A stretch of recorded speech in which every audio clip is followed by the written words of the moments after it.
So you've built your business, you're hitting all your revenue goals, and somehow that depression is still there. Let's talk about it. So when we're experiencing depression or anxiety or any other mental health symptom, while still meeting these goals for ourselves, it's a clear signal to me, and it's a pattern I see repeated in my clients, that this goal is somehow attached to something deeper in the unconscious mind. And we believe that we are going to remedy this that we are unaware of by reaching this goal. And so when we don't feel that internal relief or remedy because of meeting our goals, now we feel disappointed. We may feel like, God, I'm doing all of this and it's still not working, or it's still not enough. That means that there's something deeper intellectually, psychologically, in our psyche. And we believe that hitting these goals is going to make it all go away. And so this is why I do identity work. I've been there where I've built an entire career and I've built all of this success and been at what almost could have been the pinnacle of what was available to me within 3 years. I know what it's like to be that high performer who is able to reach all of their goals and it feel like you're still empty at the end of it. And it's like, why did I do all of this? What is this all for? And so before you unconsciously sabotage it, before you throw it away, before any of that happens, before you just silently suffer through it for years, I'm here to break it down to you in 3 different ways, okay? The third is my favorite, and it's what I'm really good at, so stick with me because we're going to go into it deeply, okay? First, your goals are oriented towards some future idea of yourself. Goals themselves are a future-oriented idea. If I hit this, what's attached to that? If I hit this goal, then I can, or I would feel, or that means that I am this about myself, right? Pause if those are some questions you need to ask to yourself. Even having this future identity attached to our goals means that we're not living from the center of who we are. And that adventure can be alluring. I totally have an experience with this. The idea of accomplishing and getting to that end peak, that mountain peak, right? But we're forgetting that the only reason that we go to that mountain peak is to be there. And we are the person, we are the being experiencing each step. The signals when we are so hyper-focused on the goals that we are avoiding ourselves in some way. And that, again, signals this deep identity work that we're avoiding or not even aware of. That's what this video is about. That is the work I do. So let's keep going. The remedy for this is to bring presence, to begin experiencing and welcoming in ease and comfort in the present moment. Even along each step and each little peak and valley, and before you get to that ultimate peak, each of those, being present with each of those and having that long game in your mind helps so that your internal experience of yourself, how you feel in your body, how you see yourself, your confidence, all of that, which is signals, if that's struggling, it's going to feel like depression, anxiety, mental health, or chronic stress, burnout. And so we're taking a step back and we're looking at it from a broader view here to help you see that your identity shouldn't be wrapped up in the accomplishment of those goals, but in the beingness that you are, in the experience of building your dreams, but not in the future, in the today. Okay, there's this we must become comfortable with who we are in the midst of the journey. Like we can't just feel comfortable with who we are when we're on that mountaintop, because that is actually just a moment in time. It is not our lifetime. We may have several moments in our lives where we are like, I made it, I did it, hallelujah, hell yeah, I knew it. And you get to feel that excitement and exuberance, and that's true, and that is perfect, and that is so exciting. And I am there with you on the mountaintop, celebrating with you, and hooting and hollering with you too. But I am also there to hoot and holler with you on every step of the way. We are here to have fun. We are here to experience life. We are here to be present with who we are along the journey. Okay, that was just the first one. Tell me if that was helpful. As you can tell, I'm very passionate about this because it is my life's work. This is precisely what I'm built for, is to go deep with you. So let's keep going. 2, you're mistaking stress for speed. So oftentimes when we have an identity of being a leader, being successful, that is not quite rooted in an integrated sense of self, there's this neediness within ourselves, even unconsciously, that we need the success, that we need the validation, that we need to be the leader, because for some reason it helps us feel safe. It guarantees the security. And so far, you've been willing to sacrifice the intimate relationships, the belonging in community, the meaningful friendships or meaningful relationships with your family or your children or your spouse, or even having like a dog or having a nice home that you root into because you're always traveling, right? There's these aspects of being successful and being the leader that you are that have built your business. But at some point that starts feeling lonely and hollow. And that breeds the anxiety and depression, because the wealth will never be the ultimate healer. Like, yes, it's more comfortable, right? But human beings, we are meant to belong, and we're meant to belong in the precision of who we are, authentically welcomed and encouraged and loved for who we are. And if we're always wearing the mask of the leader or the successful one, then we can't be authentic. We can't create authentic relationships with others and feel that belonging. That's something I went more in detail in another video. I'll link it here, about loneliness at the top. So when we're coming from this place of neediness, where we are unconsciously needing to fix something with these goals, this perceived problem we see in ourselves, right? Because everything is still just a perception. And when we do that, we're actually creating our success, and we're embodying an energy of anxiety and a need for speed. I need to do this. I need to figure it out. We need to fix this. It needs to happen now. I want to accomplish all of my goals in 1 year. I want to accomplish all of this in the next 5, whatever it is. And there are people, of course, because we live in this society where people do this, they will run themselves ragged for years to accomplish those goals. But what happens when there's another goal and another goal? Okay?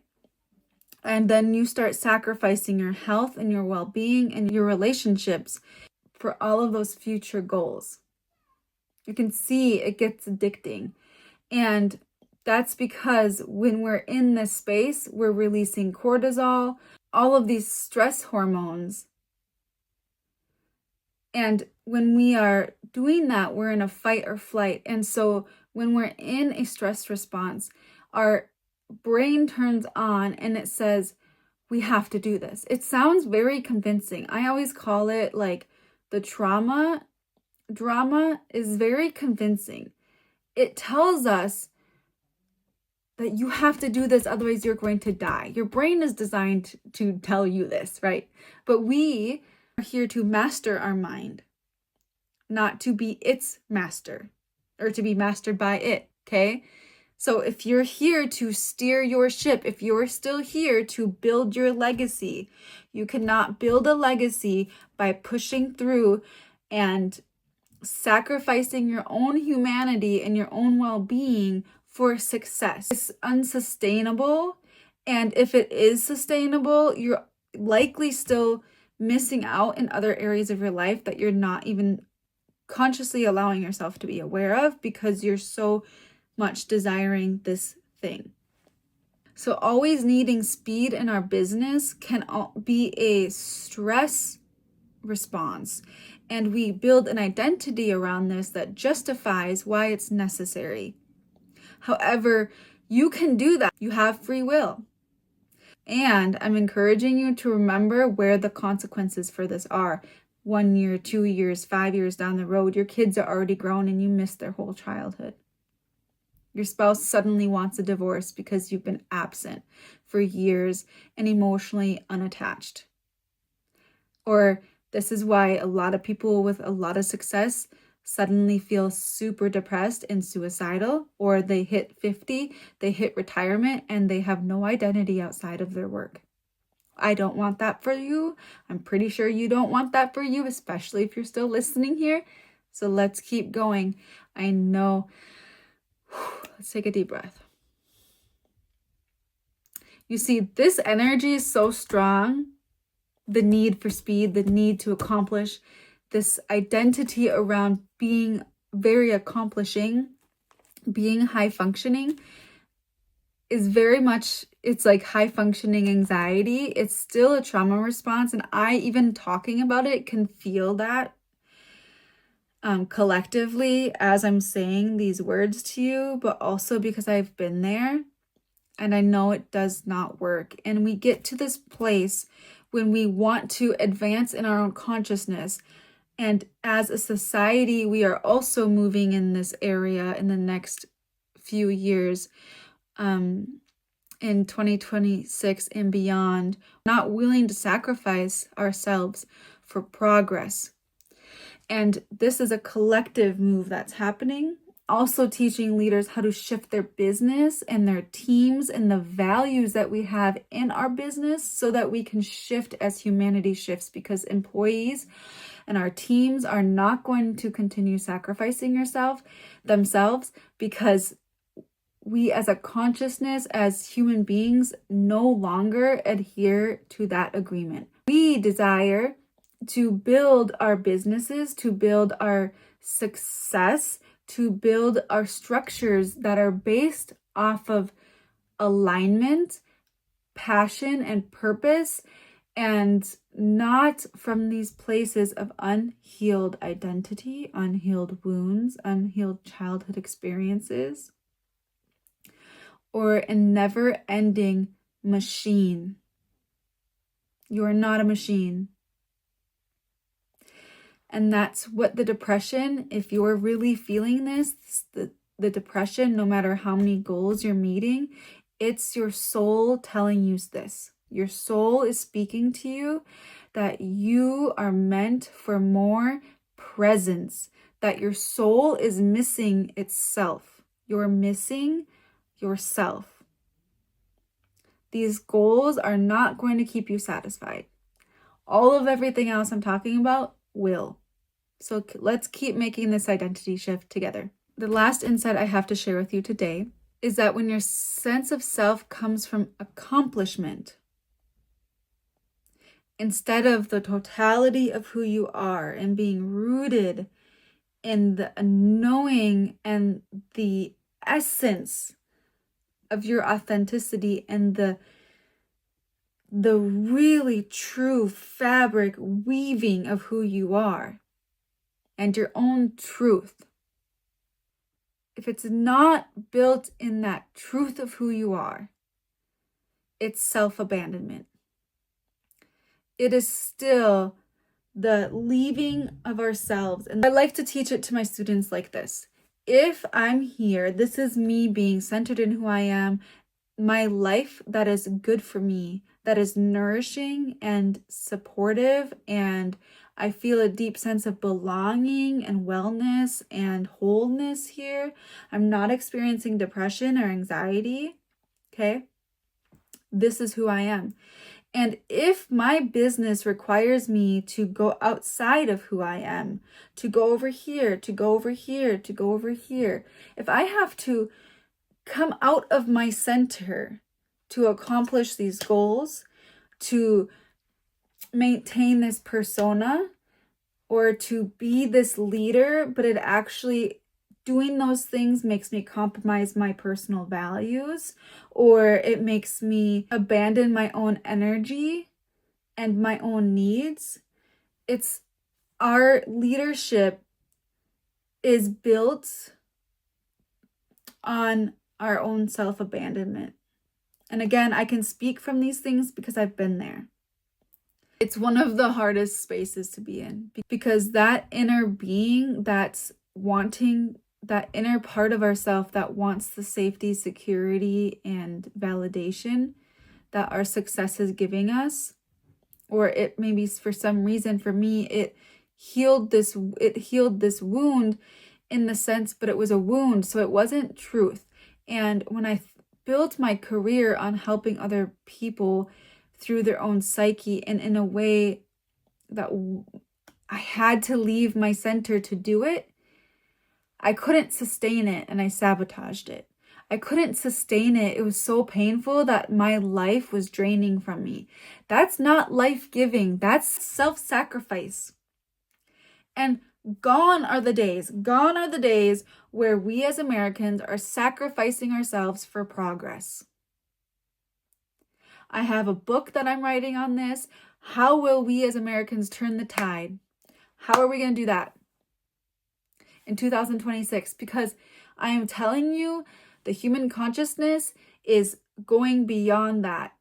It is already hard to keep employees. Turnover rates are high. The cost for training your employees to get where you need them to be is costly. I want you, and I'm teaching leaders to do this, to shift their businesses and their systems and their people to a different place where we're holding our businesses and our customers, our employees, we're holding them, not pushing them towards our idea of success. We're holding them in their humanity and what they need and what's authentic for them. And that in itself creates loyal, passionate, compassionate, agreeable, well-meaning teams who are going to be loyal to you because you see them as a human being. And that also starts with seeing yourself as a human being. You must begin to treat yourself well if you're going to continue being a leader. And that's because you love yourself too much to continue the way that you've been taught to do business. It could not even be rooted in any childhood trauma. It could just be that this is the way people have taught business in America for a very long time. They have taught that you have to be a machine, and you have to work harder and you have to do more than everyone else. But that is not the future. And that is not you taking care of yourself. That is an exploitation. That is a value of American business and the industrial age that takes advantage of people's need for security and well-being. We're not doing business like that anymore. Businesses that will thrive in the coming years through this monumental shift in our global and in our local societies, in our local economy, it will be the people who care about the people again. And if you're going to be a leader who does that, then you better damn well take care of yourself. You better care about yourself as a human being, because we are not faking it anymore. People can tell, we can feel when a leader is out of alignment with themselves, when they're just trying, but they don't really have it, right? Being a leader, you being a leader, can be rooted on your own well-being, the foundation. We can remodel your foundation together so that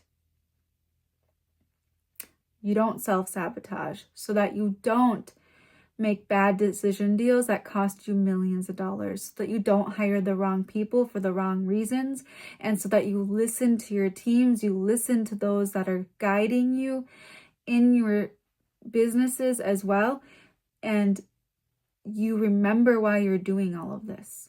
We're doing it to build strong communities because we care about the people that we serve. We care about the well-being of our communities. That is it. And you care about yourself. You care because you don't want to experience depression and anxiety. You don't want to still feel that dread and emptiness no matter how many goals you accomplish. If this sounds like what you have been searching for as a leader, I each month welcome in at the beginning of the month 3 new clients to work with. And we do this deep dive together in 3 weeks in 3 sessions. We go deep and we remedy, we integrate, and then we create the new patterns and we get out. This isn't something that requires 6 months of coaching. It's not something that requires a year or 2 years. Identity work can be quick. It just takes the willingness to go there. The bravery to see what's underneath that's causing us to abandon ourselves. And that's honestly one of the most difficult things. That's why it takes a special type of person to work with me. Because most of us, like I said again, we're trained in our society to avoid these deeper parts of ourselves. But it's really the key to us moving forward in our businesses in the next few years. So, I'll see you soon.